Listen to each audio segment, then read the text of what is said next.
In the heart of a small village in Ghana, where the sun painted the sky in hues of gold and the air carried the scent of blooming hibiscus, lived a young girl named Amma. Amma was known for her curious nature and her love for stories. Every evening, she would sit under the big mango tree in the center of the village, listening to the elders share tales of bravery, love, and the ancestors. But her favorite stories came from Kofi, the old kite maker who lived at the edge of the village. Kofi was a quiet man, his hands rough from years of crafting kites from bamboo and colorful fabric. His kites were legendary in the village, each one a masterpiece that seemed to dance with the wind. Children would gather around his small workshop, watching in awe as he carefully shaped the bamboo frames and painted intricate patterns on the fabric. But Kofi never let anyone help him until Amma came along. One afternoon, as Amma wandered past Kofi's workshop, she noticed him struggling to tie a knot with his trembling hands. Without hesitation, she stepped forward and offered to help. Kofi looked at her with surprise but nodded, allowing her to assist. From that day on, Amma became Kofi's apprentice, spending her afternoons learning the art of kite making. Kofi was a patient teacher, showing Amma how to select the best bamboo, how to balance the frame, and how to paint designs that told stories. As they worked, he shared snippets of his life, how he had learned the craft from his father, who had learned it from his father before him. But there was always a sadness in his eyes, a heaviness that Amma couldn't quite understand.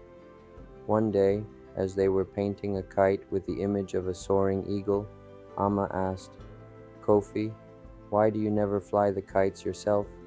You always give them away or sell them, but I've never seen you fly one." Kofi paused, his brush hovering over the fabric. For a long moment, he didn't speak. Then he set the brush down and said, "Some things are better left in the past, Amma. Flying kites reminds me of a time I'd rather forget." Amma wanted to ask more, but she could see the pain in his eyes and decided not to press him. Instead, she focused on perfecting her craft, determined to make a kite that would make Kofi proud. Weeks passed, and the village began preparing for the annual Kite Festival, a celebration of the harvest and a time to honor the ancestors. The festival was a highlight of the year, with music, dancing, and of course, kite flying. Amma decided she would make a special kite for the festival, one that would tell the story of the village's history.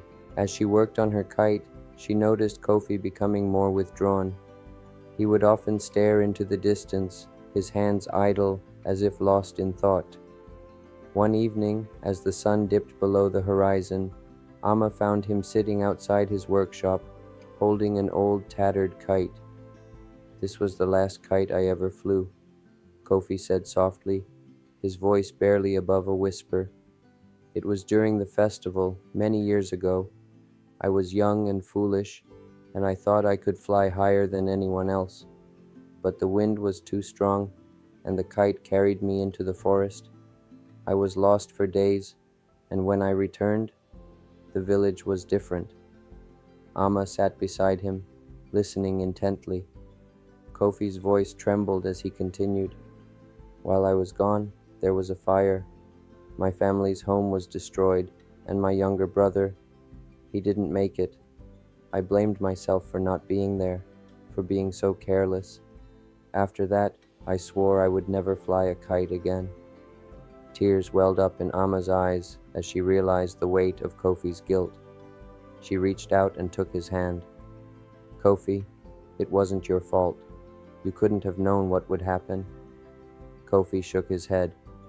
"I've carried this burden for so long, Amma, but seeing you so full of life and hope, it makes me wonder if it's time to let go." The day of the festival arrived, and the village was alive with excitement. Amma had finished her kite, a magnificent creation that depicted the village's journey from hardship to prosperity. As she prepared to fly it, she turned to Kofi and said, This kite is for you, Kofi. It's a reminder that the past doesn't define us. We can always rise above it. Kofi hesitated, then nodded. Together, they launched the kite into the sky. As it soared higher and higher, the villagers cheered, and for the first time in years, Kofi smiled. The weight of his guilt began to lift, replaced by a sense of peace. From that day on, Kofi became a beloved figure in the village, not just for his kites, but for his wisdom and kindness. Amma continued to learn from him, and together they created kites that told the stories of the village, ensuring that its history would never be forgotten. If you enjoyed this story, don't forget to hit the subscribe button and join the family here at Sankofa Fables Tales. By subscribing, you'll never miss out on more captivating tales and adventures. Thank you for watching, and I can't wait to share more with you.